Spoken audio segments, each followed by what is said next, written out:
Salam alaikum wa rahmatullahi wa barakatuh. Alaykoum assalam wa rahmatullahi wa barakatuh. J'espère que tu vas bien. C'est un honneur de t'accueillir ici. Allah hafdak. Aujourd'hui, il y a pas mal de personnes qui se posent la question, et si c'était la Troisième Guerre mondiale demain, qu'est-ce qu'on pourrait leur répondre? Qu'est-ce que tu pourrais leur répondre? Bismillah ar-Rahman ar-Rahim, alhamdulillahi rabbil alamin. Le « et si » provoque souvent des dégâts psychologiques, mentaux, ça crée de l'angoisse, ça crée une sorte de spéculation anxiogène. Les gens rentrent beaucoup dans des délires, ils se focalisent et ils se concentrent plus sur des probabilités que sur une réalité qu'ils sont en train de vivre. Parce que ce qu'ils sont en train de vivre, ce que nous sommes en train de vivre, c'est une réalité. Donc c'est sur cela qu'on doit se concentrer et fournir le maximum d'efforts. Pas sur des « et si ». Et d'ailleurs, le prophète sallallahu alayhi wa sallam, dans le hadith très connu, rapporté par Muslim, un hadith extraordinaire, qui en enseignement vaut plus que tous les enseignements qu'on peut trouver chez tous les coachs du monde. Le prophète alayhi afdalus salatu wa taslim, il nous dit, dans le hadith, il nous dit Al-mu'minul qawi, et ô combien on a besoin de force, pas de force physique, hein, de force mentale, et avoir une force de foi, surtout aujourd'hui. Je dis plus aujourd'hui peut-être qu'hier. Pourquoi? Pas parce que les fitan, les troubles sont plus nombreux forcément aujourd'hui qu'hier, mais parce que les troubles sont beaucoup plus visibles aujourd'hui qu'hier, avec les réseaux. Donc tout le monde est confronté aux troubles aujourd'hui. Le petit comme le grand, l'homme comme la femme. Alors qu'à une époque, seuls ceux qui étaient confrontés physiquement aux troubles vivaient ces troubles. Ou on les entendait ici et là, des informations qui nous venaient d'ici et là. Mais là, aujourd'hui, tout le monde a accès à tout ce qui se passe dans le monde. Donc, ô combien on a besoin d'être fort. Et le prophète, alayhi salatu wassalam, il nous motive. Et il nous dit « Al-mu'minul qawi » le croyant fort. Il est meilleur et plus aimé auprès de Dieu, auprès d'Allah, que le croyant faible. Encore une fois, c'est faible mentalement, faible psychologiquement, faible de foi. C'est surtout cela, avant tout. Bien sûr que la force physique, c'est important, c'est pour ça le sport, c'est important, etc. Et prendre soin de son corps d'ailleurs. Mais ce qui nous importe le plus, c'est la force psychologique, mentale, pour surmonter les épreuves. D'accord? Et comme j'ai dit précédemment, peut-être plus aujourd'hui qu'hier, de par la visibilité de tout ce qui se passe dans le monde est accessible à toutes et à tous. Mais il dit dans les deux, il y a un bien. Dans tous les cas, faible ou fort, il y a un bien quand même. D'accord? À partir du moment où tu es porteur de la foi, il dit il y a un bien en cela. Mais après, le prophète alayhi salatu wassalam, il continue en donnant des recommandations, des conseils qui valent plus que de l'or et qui nous permettent de se focaliser sur l'essentiel, c'est ce qui nous importe, sur l'essentiel, et de surmonter les épreuves et de s'éloigner des, encore une fois, sortes de spéculations anxiogènes, des et peut-être, et si on ne sait pas, Allahu a'lam, qu'est-ce qui va se passer demain. Déjà, même si ça se passe, est-ce que toi tu seras vivant pour vivre ces choses-là? Mais aujourd'hui, tu vis ce que tu es en train de vivre, tu es en train de vivre ton histoire, tu es en train d'écrire ton livre, d'accord? Et tu liras ton livre au jour de la résurrection. Donc c'est sur ça que tu dois te focaliser. Et le prophète alayhi salatu wassalam, il dit ihris ala ma yanfa'uk. Cherche, concentre-toi sur ce qui t'est profitable, utile. Voilà, le croyant, il est intelligent, il est perspicace, il est lucide. Il ne va pas s'éparpiller. Oui, mais je veux me concentrer sur ceci ou sur cela. Je ne vais pas me préoccuper des affaires de tel ou un tel. Je ne vais pas rentrer dans la vie privée de tel ou un tel. Non, je cherche ce qui m'est utile. Ça ne veut pas dire, attention, qu'on ne se préoccupe pas de ce qui se passe ici et là dans le monde, surtout quand il y a des gens qui vivent des injustices, etc.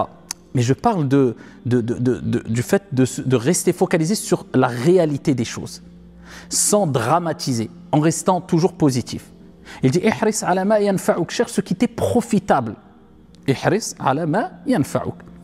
Et il dit wasta'in billah, et cherche assistance auprès d'Allah, parce que tu auras besoin d'aide, tu auras besoin d'assistance pour surmonter toutes les épreuves de la vie et même toutes les informations qui peuvent t'angoisser et autres. Elle est où la solution?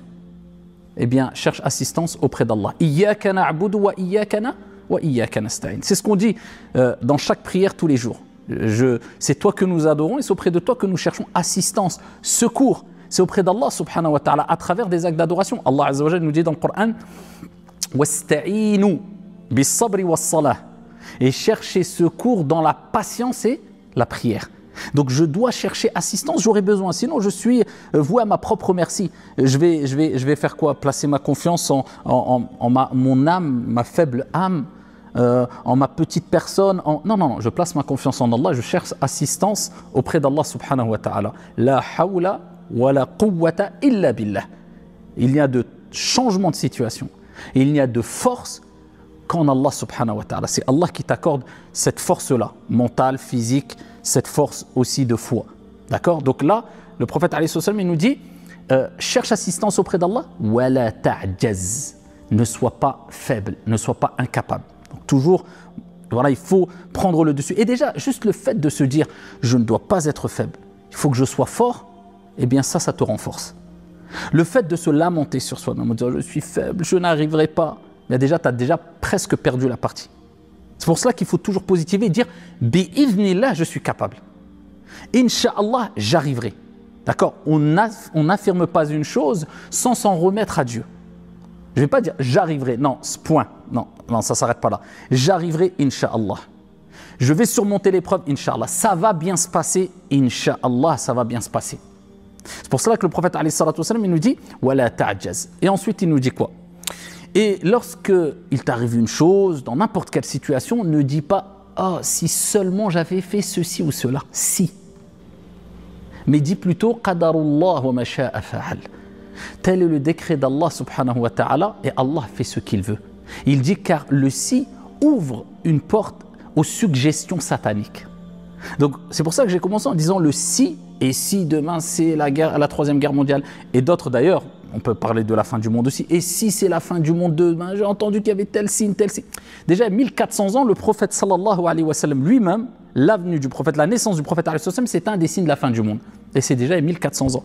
Donc des gens qui angoissent en se concentrant sur « et si », ils se sont complètement égarés.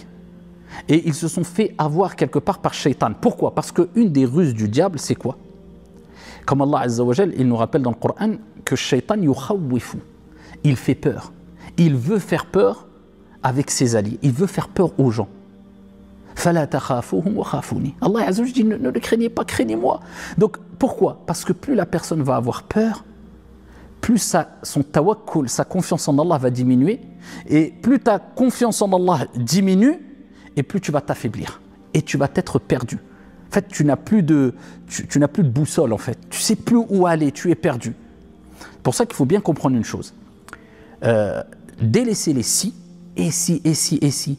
Je vis la situation actuelle, et si ça se passe, eh bien à ce moment-là, on verra. Mais je sais de sources certaines que le monde ne tourne pas sans un Seigneur qui est Al-Mudabbir, c'est-à-dire l'administrateur, le gestionnaire, l'organisateur. Allah subhanahu wa ta'ala gère toutes choses. Donc ne t'inquiète pas. Man ala fallahu a'la. Allah est au-dessus de tout, c'est-à-dire que le monde ne tourne pas sans Seigneur, sans Dieu. Et Allah n'est pas injuste.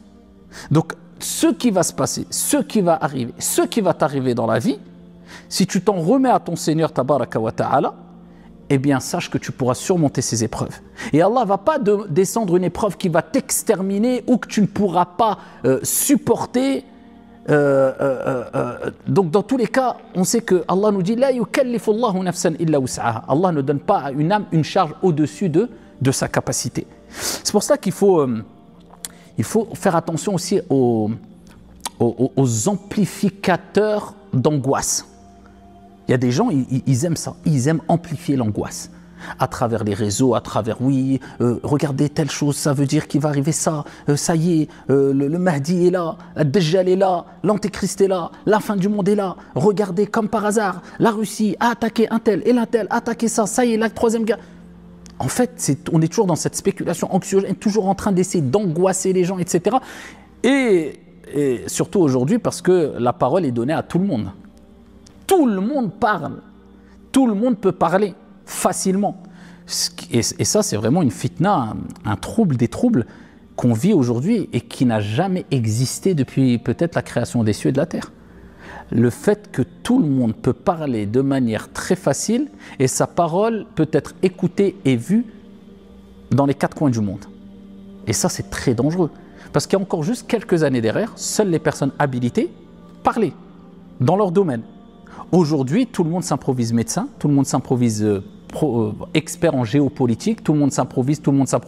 Et donc, les monsieur tout le monde, les gens lambda, on entend de tout et de rien. Et comment faire le tri entre les fake news, entre les gens qui disent n'importe quoi, entre les gens qui sont en train d'amplifier l'angoisse, entre et c'est pour cela que même on est arrivé à un stade où c'est tellement répandu qu'on impose même aujourd'hui aux religieux, entre guillemets, prêcheurs, imams, savants, de commenter tout sur tout.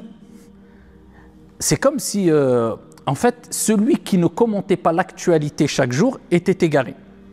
Celui qui ne commentait pas les nouveaux événements politiques, il était égaré, ou alors il ne pensait pas à la communauté, il était égoïste, Et on rentre dans un engrenage, un cercle vicieux et infernal, et on n'en finit plus.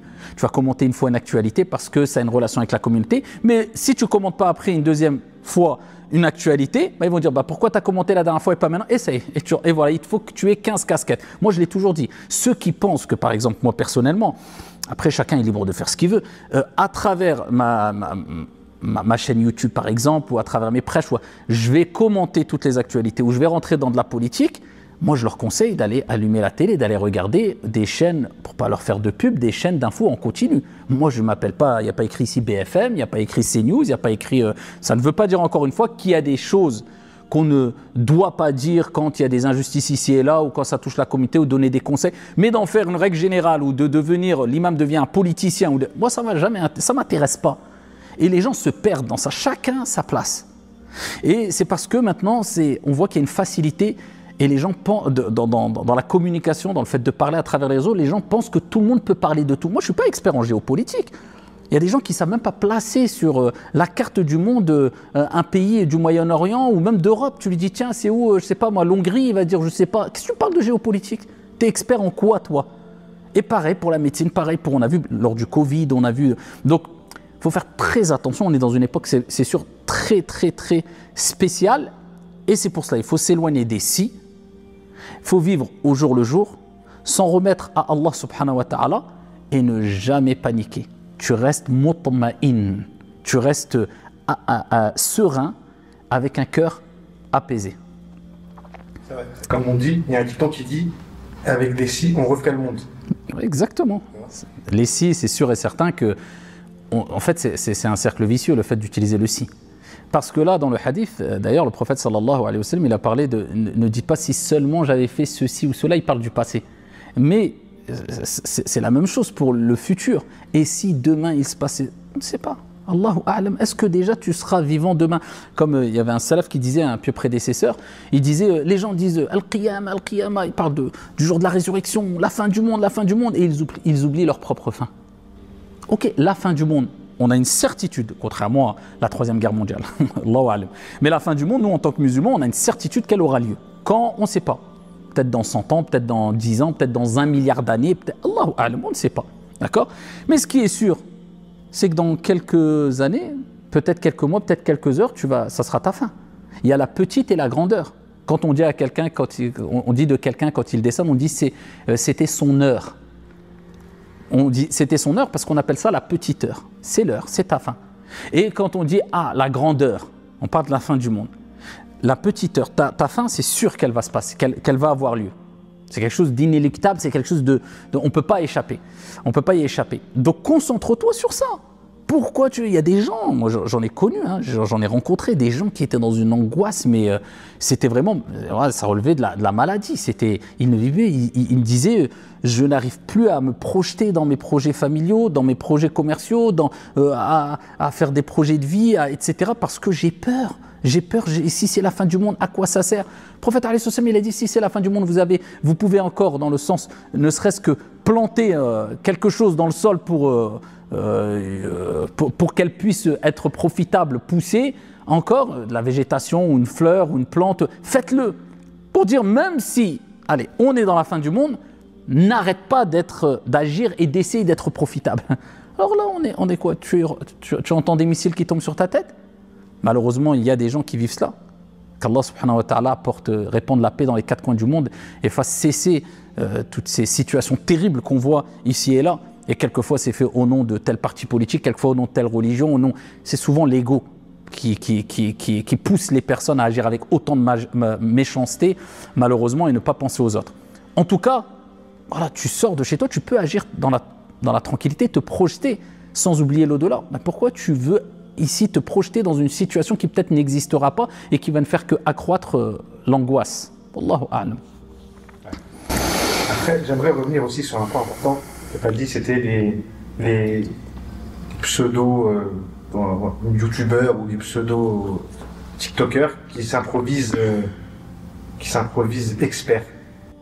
Donc on dira plus les pseudo-experts plutôt que pseudo-youtubeurs. Voilà, exactement. Exactement. Qui s'introduisent un peu, je sais pas, En fait, tout, et que les gens les suivent à corps et âme, qui les suivent et qui. Parce qu'en fait, les gens sont en perte de repères aujourd'hui. Ils cherchent aussi absolument des gens qui vont pouvoir les rassurer, les réconforter psychologiquement. Ils sont tellement... Après, c'est des gens souvent qui sont faibles d'esprit. Des gens, quelquefois, qui sont dotés de bonnes intentions. Ils ont des bonnes intentions. Et quand ils voient, par exemple, si on prend ce sujet précis, ce qui se passe dans le monde, ils se sentent impuissants. Ils veulent aider, ne serait-ce que, je ne sais pas moi, venir en aide de manière humanitaire. Ils aimeraient bien que ces gens qui meurent de faim puissent manger. Ils aimeraient bien que la guerre s'arrête. Ils aimeraient bien que ceci et cela. Ils ne savent pas comment pouvoir venir en aide. Et donc, toute personne qui vient et qui parle bien et qui prétend venir avec des vérités et avec des solutions, ils sont tellement en perte de repères et en perte de référence qui les rassurerait que n'importe qui vient peut jouer ce rôle-là et il tombe dans le panneau. C'est un peu à cause, je ne vais pas dire de ces pseudo-experts, mais c'est plus à cause de la faiblesse d'esprit, même si l'intention est bonne, de certaines personnes qui sont dotées d'une bonne intention et qui sont beaucoup pris par les émotions. Et ça c'est très dangereux, le fait de suivre ses émotions, de réagir avec émotion. Parce que, comme disait Hudhayfa radiyallahu anhu warda et d'autres parmi les compagnons, il disait la personne dotée de clairvoyance de science voit le fitna avant qu'elle arrive. Tandis que l'ignorant se rend compte et voit la fitna quand elle est arrivée. Mais c'est trop tard. C'est pour ça que quand on entend des savants qui disent calme, on ne réagit pas comme ça. Certains disent oui, vous continuez à parler des menstrues et continuez à parler du respect avec les parents, vous n'avez rien compris. Et lui, il n'a rien compris. Il n'a pas compris que Inna Allah la yughayyiru ma biqawmin hatta yughayyiru ma bi anfusihim. Allah veut quoi que ce soit, il dit sois et c'est. Pourquoi il ne le fait pas? Parce qu'il veut que ça vienne de toi. Et qu'est-ce qu'il attend de toi? Il attend que toi, tu sois une personne qui t'est réformée, qui soit utile et profitable pour les gens. Et à partir de ce moment-là, quand toi tu auras fait un effort sur toi-même, avec tes parents, d'accord, ces sujets que tu critiques, avec ton voisinage, avec tu auras une bonne relation avec Dieu et que tu auras fait ce travail pour que ta famille, tes proches, etc., et ce bon comportement, etc., là ensuite, ici tu verras que la situation s'améliorera. Mais qui est prêt à l'entendre, qui est prêt à le comprendre? C'est ceux qui ont compris les textes, ceux qui écoutent les savants. Ce n'est pas ceux qui ne comprennent pas les textes. Ce n'est pas ceux qui ne voient pas plus loin que le bout de leur nez, ce n'est pas ceux qui n'écoutent pas les savants en prétendant qu'ils sont plus investis et qui craignent plus Allah et qu'ils aiment plus la communauté que les savants. Wallahu a'lam. Après ça, c'est un sujet où on pourrait s'attarder énormément, mais voilà, en quelques mots, c'est ce qu'on peut dire, Inch'Allah. En tout cas, je voulais rebondir aussi sur l'angoisse des gens, la peur de la mort ou autre. Est-ce que ça n'amène pas aussi les gens à tomber dans des excès? Que ce soit les drogues, l'alcool ou autre chose. Bien sûr, ça rejoint un peu ce que j'ai dit précédemment. La personne, quand elle est angoissée, elle ne supporte plus ce sentiment parce que l'angoisse, c'est quelque chose de dur à supporter. Le stress, l'angoisse, d'accord? Et d'ailleurs, le prophète sallallahu alayhi wa sallam lui-même a eu des moments où il a eu mal. Il a senti sa poitrine se resserrer quand on lui a fait mal à cause de certaines paroles, c'est humain. Allah Azza wa Jalla a dit ne sois pas dans une situation quelque part d'angoisse, ne te sens pas mal concernant ce qu'ils sont en train de faire contre toi, comploter, les dire, etc. Allah, inna Allah ma'alladhina taqaw, Allah est avec ceux qui le craignent. Donc ça, c'est le prophète sallallahu alayhi wa sallam. Que dire de nous, Et c'est pour cela d'ailleurs qu'il est important de retenir une invocation que le prophète faisait lui-même. Et il faut la faire tous les matins et le soir, au moins minimum, si on prend une partie de cette invocation. Et là, je renvoie encore nos frères et sœurs aux invocations du soir et du matin. Les gens ne se rendent pas compte de l'importance et de l'impact dans la journée et dans la vie du croyant. L'impact de ces invocations du soir et du matin. On les fait avant tout pour glorifier, satisfaire et se rapprocher de notre Seigneur. Et aussi, ensuite, on les fait en vue de recevoir l'assistance, l'aide et la protection d'Allah subhanahu wa ta'ala.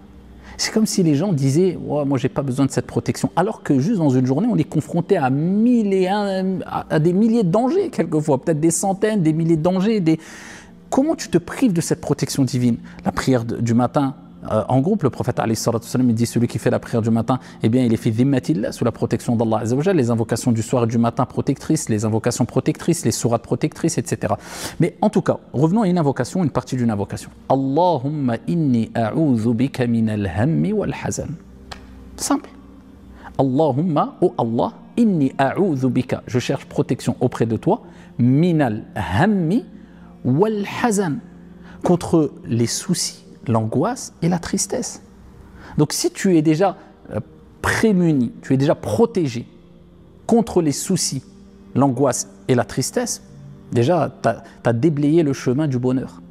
Voilà, tu as fait les causes pour être apaisé, pour avoir une âme apaisée, pour avoir un cœur apaisé et une âme sereine. Et c'est pour cela qu'il faut faire au moins cette invocation. Et après, bien sûr, les gens tombent facilement dans l'alcool, dans les drogues, voire le suicide d'ailleurs. Pourquoi? Parce que quand tu n'arrives pas à surmonter ces angoisses-là, ils prennent le dessus et tu ne trouves plus d'échappatoire que la drogue qui te fait oublier ces angoisses, l'alcool qui te fait oublier ces angoisses, voire la mort, le suicide, pour certains malheureusement. Ce qui est d'ailleurs interdit en islam. Et d'ailleurs, de toute manière, c'est une question de bon sens. Personne n'appellera les gens à se suicider, peu importe la situation qu'ils vivent. Il y a toujours des solutions. Tout problème a une solution. Bien que je sais qu'il y a des gens qui vivent des choses très très difficiles, mais on en revient au hadith que j'avais cité précédemment, dont j'avais rappelé que ça vaut tous les enseignements de tous les coachs qu'on peut avoir aujourd'hui, ici et là. Quand le prophète alayhi salatu wassalam, il rappelle que voilà, il faut être fort, il faut chercher assistance auprès d'Allah azza wa jalla, cherche ce qui t'est profitable et ne sois pas incapable. Donc c'est une motivation à être fort. Et les gens qui tombent dans les drogues et autres, parce qu'ils n'ont pas d'autre moyen, c'est le seul moment où, entre guillemets, ils ne sont plus, ils sont déconnectés de la réalité. Et ils rentrent dans une, ils sont plus conscients. Ça voile la conscience, le khamr. C'est pour ça d'ailleurs que ça s'appelait le khamr. Et pareil pour les drogues. Mais le problème, c'est que ça ne dure pas.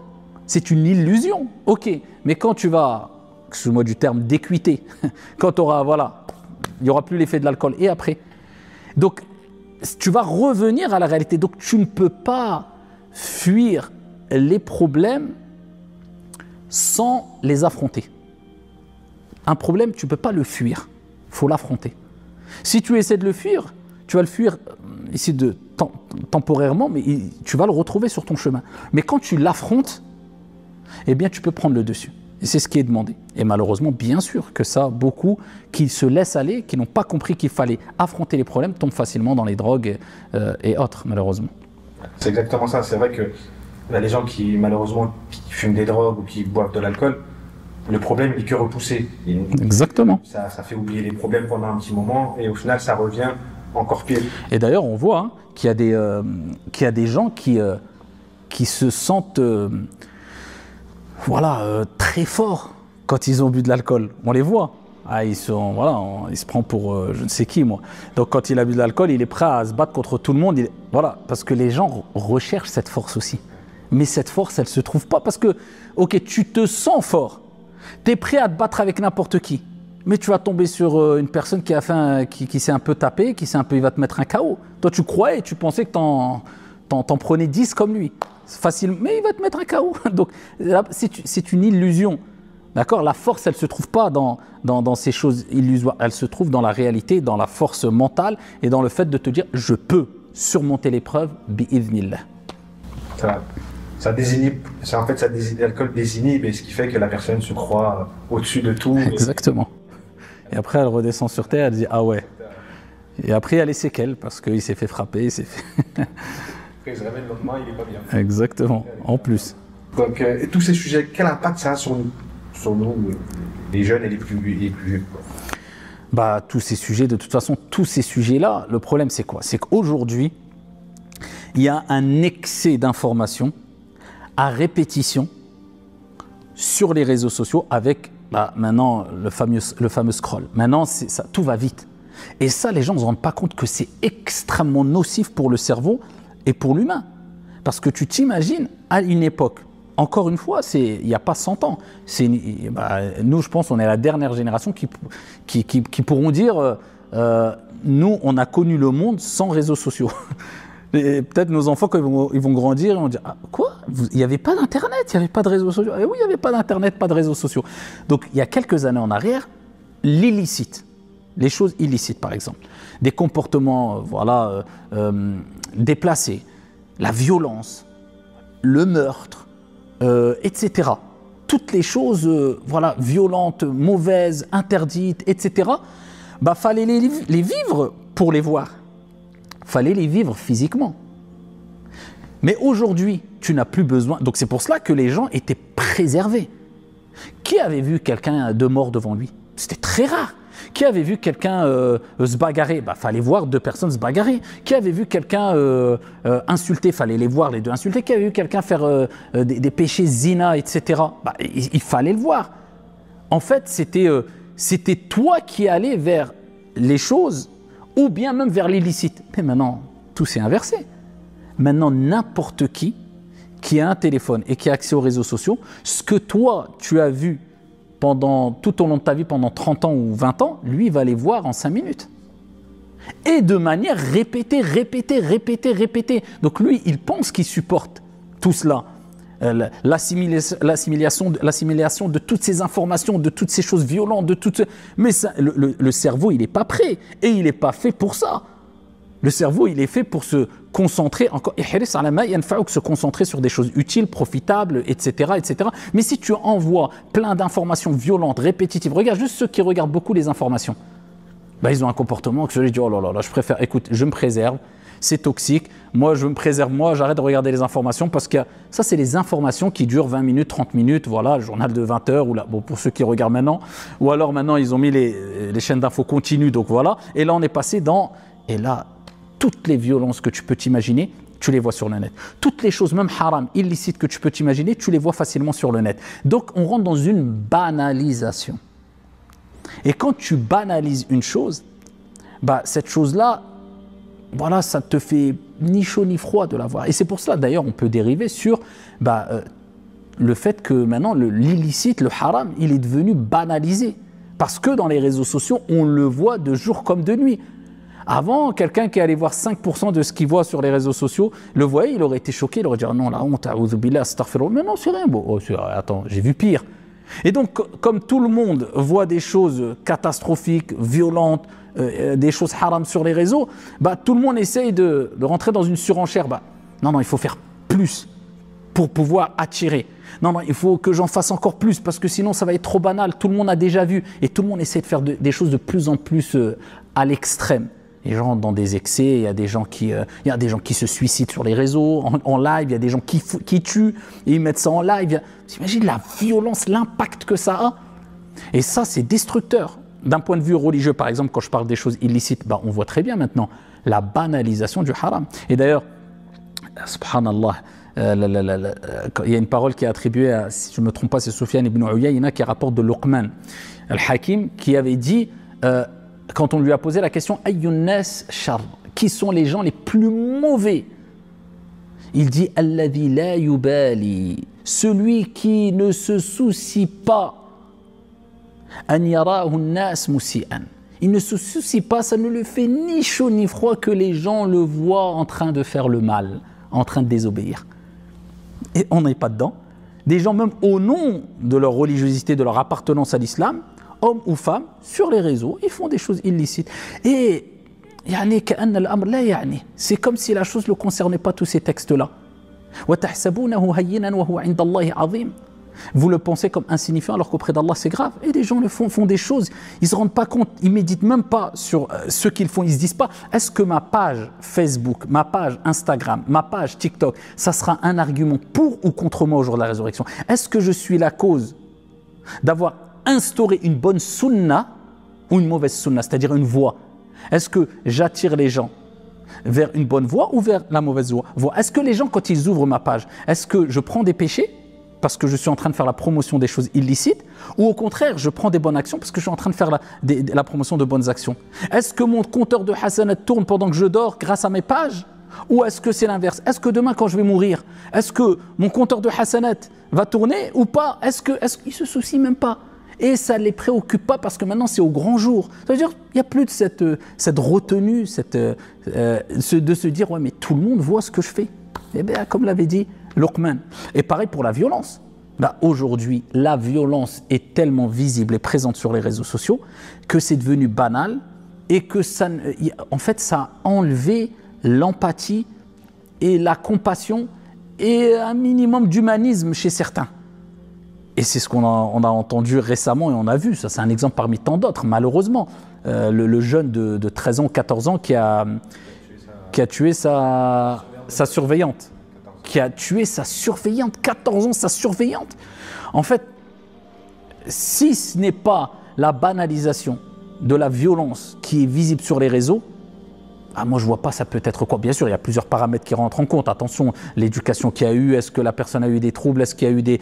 Il y a plusieurs choses. Mais en tout cas, je pense que ça a vraiment, ici, une des principales causes, je pense que c'est beaucoup le mal qui est véhiculé sur les réseaux sociaux. Et d'ailleurs, je trouve très louable la loi qu'ils veulent faire adopter sur le fait d'interdire au moins de 15 ans l'accès au réseau, etc. Bien sûr, parce que même après 15 ans, déjà, c'est violent. Alors imagine-toi des petits de 8 ans, 9 ans qui ont accès aux réseaux sociaux, donc qui ont accès quelque part à la violence, à des bagarres, à des meurtres, et il y a des gens qui sont partis même dans des groupes extrémistes au nom de la religion. Il y a des gens qui ont dérivé dans en fait, les émotions ont parlé. On joue facilement avec les personnes qui regardent, puisque comme on l'a dit précédemment, il y a des gens faibles d'esprit qui culpabilisent. On fait culpabiliser les gens.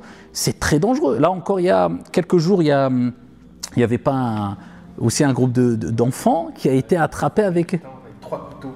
Il voulait tuer sa maîtresse. Enfant de 8 ans avec 3 couteaux dans le sac, il voulait tuer sa maîtresse. Et ça a commencé par quoi?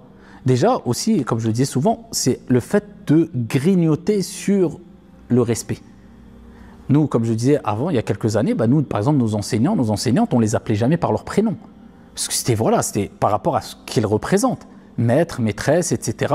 On était quand même reconnaissants, bien qu'on n'était pas toujours les plus sages en classe, mais quand même, il y avait cette reconnaissance de « c'est quelqu'un qui m'enseigne ». Quand il y avait un problème à l'école, nos parents, quand ils étaient, je ne suis pas en train de faire la promo de moi, mais quand il y avait des convocations, si convocations il y avait, et quand les parents arrivaient, mais nos parents, tout de suite, premièrement, ils penchaient vers les professeurs. Pour eux, ils disaient déjà, il y a un problème. Non, c'est toi. Maintenant, c'est l'inverse. On voit beaucoup de parents. Alors, quelquefois, attention, à raison, mais je dis, pour moi, ça devient trop généralisé. Les parents sont convoqués, ils sont tout de suite sur la défensive. Non, mon fils, il fait pas ça. Non, trop protecteur, trop. Donc, en fait, le fils, il dit, t'as vu, moi, donc je peux prendre le dessus sur le professeur, c'est de la faute du point. Et ça a commencé comme ça. Après, on a entendu des enfants qui insultent les professeurs. Après, des enfants qui frappent les professeurs. Et là, on arrive à des enfants qui veulent tuer leur professeur à 8 ans. La banalisation, ici, de la violence répandue, particulièrement, moi j'en suis persuadé, sur les réseaux sociaux qui ont enlevé cette compassion, cette empathie, cet humanisme chez beaucoup et dès le plus jeune âge, malheureusement. Après aussi, après ça c'est un autre sujet, mais il y a aussi ceux que moi ça m'interpelle, et on en avait parlé la dernière fois en plus, on en a parlé toi et moi, c'était le fait que c'est une forme de manque de respect aussi. Après je dis pas que ça amène à des choses violentes ou autres, mais le fait quand on voit notre oncle ou notre tante et qu'on l'appelle par son prénom et qu'on dit Karim, ou quand on voit ça. Moi personnellement, il y a toujours le respect, tonton, tata. Oui, c'est sûr. Et c'est tout à fait ça. Après là, c'est sûr qu'on est dans une époque où il y a franchement le respect wanted. C'est vraiment, il se fait de plus en plus rare. Et on le voit, hein, ça ne touche pas qu'une communauté particulière, une religion particulière, ça s'est répandu, il y a beaucoup moins de respect qu'avant, vis-à-vis même des parents dans les familles. Moi je me rappelle, à l'époque quand j'étais petit, voir un jeune dire à sa mère « Oh c'est bon, lâche-moi », c'était même si on l'entendait, très rarement, où on entendait qu'un enfant parlait comme ça à ses parents, on en riait. On riait de l'enfant. Pour nous, c'était la honte. Maintenant, c'est devenu banal. C'est-à-dire qu'on a inversé les rôles. Les enfants qui font culpabiliser les parents. Bon, ça, c'est un autre sujet. Hein, mais on voit qu'il n'y a plus de respect même envers les propres parents. Donc, quand il n'y a plus de respect envers les propres parents, qu'est-ce qu'on attend de cet enfant qui respecte son oncle et ses tantes? Et s'il ne respecte pas ses parents ni ses oncles et ses tantes, on attend quoi? Qu'il respecte quoi? L'enseignant, l'enseignante. Qu'il respecte l'autorité. Qu'il respecte le... Voilà, il y a des... En fait, l'irrespect s'est répandu énormément et moi, je pense que c'est vraiment un poison. Ça, le fait que de plus en plus de personnes n'ont plus ce comportement respectueux. Comme tu dis, c'est un signe parmi tant d'autres, c'est pas le plus grave, mais que voilà, on interpelle maintenant par les prénoms. C'est représentatif en fait, c'est révélateur plutôt. Oui, le père, on l'appelle par son prénom, après l'oncle, après nous-mêmes. Aujourd'hui, j'ai passé la quarantaine. Moi, je vois des personnes plus âgées que moi, qui avaient l'âge de mon père, ou un peu moins, ou un peu plus. On les appelle toujours Ammé ou le Hajj. C'est normal. En français, c'est tonton ou mon oncle ou Al-Hajj. C'est comme cela, par respect. On embrasse la tête. Là, maintenant, peut-être le fils, il va voir son père, il lui fait un check. Ouais, salut, tac, check. Parce que les parents aussi, des fois, ils sont encore... Et on appelle aussi des gamins aussi.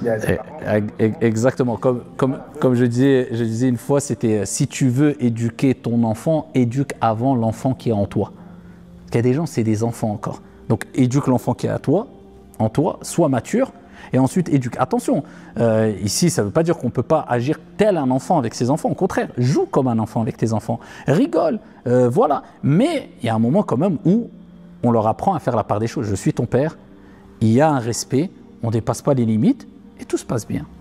Mais là, bien, on a dérivé un peu dans un autre sujet qui sera peut-être, Inch'Allah, une prochaine thématique d'une prochaine rencontre, Inch'Allah. Wallahu a'lam. Et je pense qu'on va arrêter là, Inch'Allah. Barakallahu fik. Allah hafdak. Allah hafdak. Allah hafdak. Barakallahu fik. Alhamdulillahi Rabbil alamin.